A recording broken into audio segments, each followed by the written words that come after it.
So now it's just Dad and I. We're trying to finish up this field. Welcome back to High Tech Farmer. We've had 4 inches of rain here over the last couple days, but finally today, the sun's out, the combine's out. We're gonna see if we can knock out 80 acres today. I'm Matthias' mom, and like Matthias said, I run the grain cart. We started a little bit yesterday opening the field, and now this morning we're back. We're hoping to get this field done. We stayed kind of late last night so we could get it done today because the rain's coming tomorrow. I just made it back with the first loaded trailer of corn, and for some reason our pits are not working. When I turn this on, the 2 pits do not start up. So that means if I put corn in these pits, it's not gonna get augered over up into the leg and to the wet bin. I tried flipping a bunch of breakers and resets inside the grain shack, but none of that worked to get the grain pits going. So I called the electrician. He said he'd get over here when he gets a chance sometime today. So it's unfortunate to admit, but that new fancy pit we put in a year ago, we're now not gonna be using.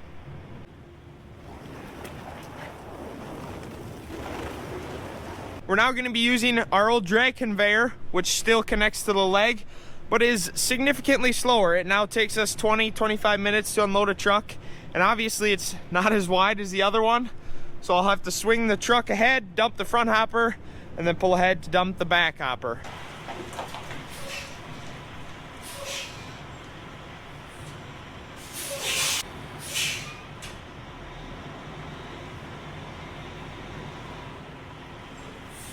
Instead of being able to open my hopper all the way wide open like I can on our large grain pit, here I have to monitor it with an amp gauge so I don't overrun the leg. That's why it takes a lot longer, and is the reason we put in that fancy grain pit last fall.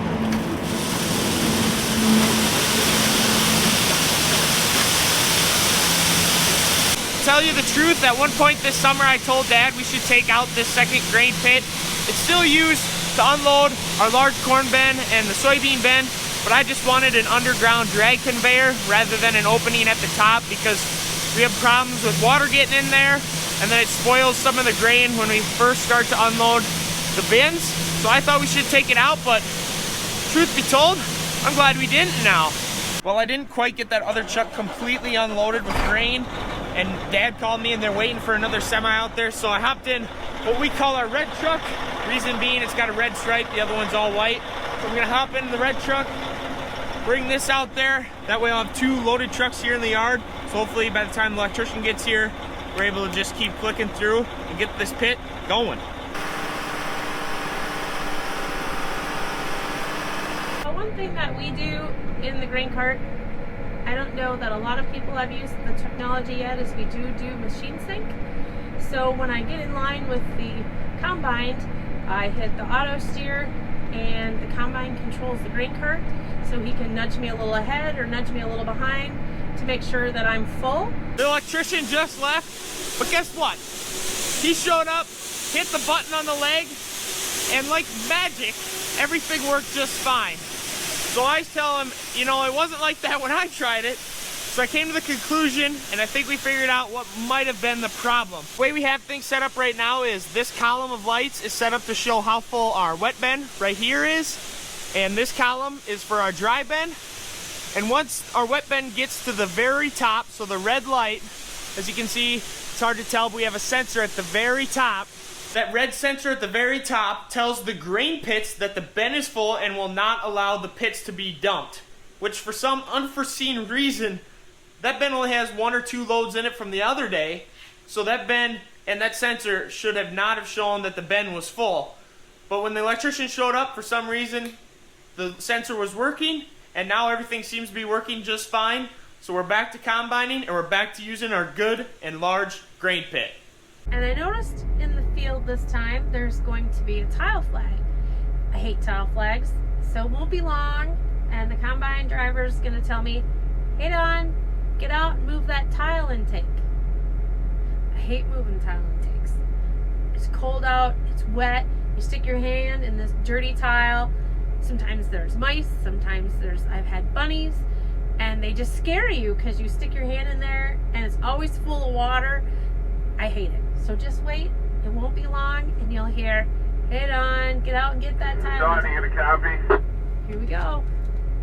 Yeah, go ahead. Yeah, I found that wooden post. I didn't have no place to put it. That was that one I found this summer in the spring, but it's laying where the neighbor's corn is, down in the south corner on that pole right along the edge of the ditch. Whenever you get time, if you just throw that in your rock box or something. I just don't want Bob to get hung up in that with that ripper over. Okay. Or this time, it's a pole that they need me to pick up.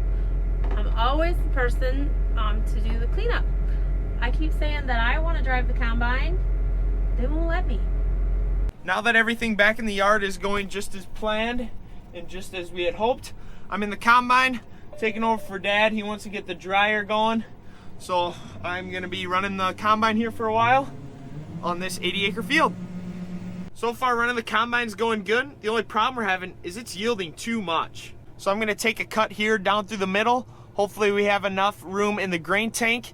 That way we can start unloading going each way rather than having to keep pulling out like we were doing before. But look at that, 238 bushels. I've already combined 27 acres. This DeKalb 4924, it's a racehorse hybrid. I tried to pick a pass here in the field where I was hoping the yield wouldn't be so high. That way the grain tank doesn't fill up before I get to the other end. But I mean, the yield monitor just won't drop below 240. So I'm afraid that this grain tank behind me is gonna get too full and I won't make it to the end. This is the only pass in the field that I hope doesn't yield super well, just so I can make it from one end to the field to the other. That way it'll open it up so we can start unloading on the go, going both ways. You can see where the end of the rows is there. Here's the grain tank fill percentage. Ooh, getting more alarms. Let's see if we can do it without getting some cab corn.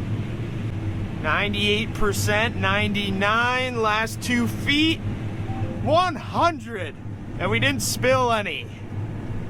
If you're wondering what 100% fill looks like on the grain tank, there you have it. I don't think that was from me. We're gonna say that was from Dad. I didn't overfill it. So this way he just came through, made one strip down, and now instead we'll go from left to right because obviously the auger's only on one side, so I can only catch where the auger is. So this will make it go a lot faster, and then hopefully I'm always at being right into the field for the semis. Here's the benefit of cutting land like this is now, since my unloading auger is only on this side of the combine, I will take these rows up going this way, and then coming back the other way, I'm still able to unload on her on the grain cart. So it's just more efficient. That way I can unload going both ways. Not sure if you can tell or not, but there's 2 deer right here running across the field. We can't see very good, but look at it, pretty out here tonight. The sun's going down. It's kind of the look of harvest. Well, it's 8 o'clock. I've been in this tractor for 12 hours today, and it's gonna rain, so we've got about 4 hours to go. I'm getting pretty tired of it. It is past 10:30 now. Mom went in for the night, so now it's just Dad and I. We're trying to finish up this field. Like I said, it's supposed to rain 2 to 3 inches here in the next couple days. There's a lot more corn out here than we thought, so it's taken a lot longer than we expected, and now that it's just 2 of us, it's gonna be a little while. Hopefully we can knock these out, and then we'll have this field done. It's kind of fun combining at night once in a while just to see all the fancy LED lights on the tractors and the flashers run. And it's cool to see the corn just disappear as it enters the corn head. Something I've always been amazed by. On the north side now, I'll wait for you. Are we still going to Linens yet tonight? Yeah, I think they pushed the rain off till Saturday now. I might as well open it up. Are you gonna have enough fuel? Do what? Do you have enough fuel? I'll have to get some when I get home. 10-4 Big 10. He's literally running on fumes over there with the combine. We had it completely filled up this morning. Didn't want to waste the time of stopping at home, so we're just barely gonna make it by. But that's good because we can fill that up tomorrow if it rains. Because it's just Dad and me now out in the field, I got the semi full, so I'm hopping out of the grain cart. Gonna empty the truck back in the yard. It's not working out very good because we also have one of the bins is almost already full, so I gotta make sure and climb that. That way we don't overload a bin. But there should only be one semi load left out here in the field, so we'll just run that home with the grain cart later. That way I don't have to bring the truck back out, and then we can unload the grain cart in the yard, just so that it will be empty from there. Unfortunately, at the farm here, we have a lot of bins, but as a farmer, I would rather have one large bin than 8, or in our case, 12 small bins. So the bin we've been filling today right here is our 42-foot diameter bin, holds just shy of 30,000 bushels. I'm gonna climb it now. I know it's gotta be getting really close, so we'll go up to the top to make sure there's gonna be room in here for one more load. It's getting close up here, but if my intuition's correct, we're gonna have enough room for this truck and one more load to go inside the bin, and then this bin will be pretty much full for the year. It's crazy to me to think the bin that we filled here today, our 42-foot diameter bin, 7 sheets high, used to be the biggest bin on the farm. And we just filled that thing in one day. I mean, just think how crazy that is. This bin's only 40 years old. Back in the time when it was probably built, took a week, I'd say, to fill it. We just did that in a day. It's hard to see off in the distance, but Dad actually just finished this 30-acre field. It took us a little over 5 hours. Since it's just me and him now, I'm taking the half-mile jaunt down there to grab the grain cart. That way we can put it under the shed doors for tonight. We are drying corn. And look at all these lights Dad's got on out here at the bin site. Shoot, it's almost like it's the middle of the day out here with all these lights and all the bins and sheds he's got turned on. But the dryer's going, filling our dry bin. We're filling our West 36-footer with all the corn that we combined today. So we're gonna let that run a little bit longer and then come back to check that so it'll run through the night. But that's gonna be it for today's video of High Tech Farmer. I gotta watch the dryer tonight, so it's gonna be a late night. But thanks so much everyone for watching, and we'll see ya in the next one.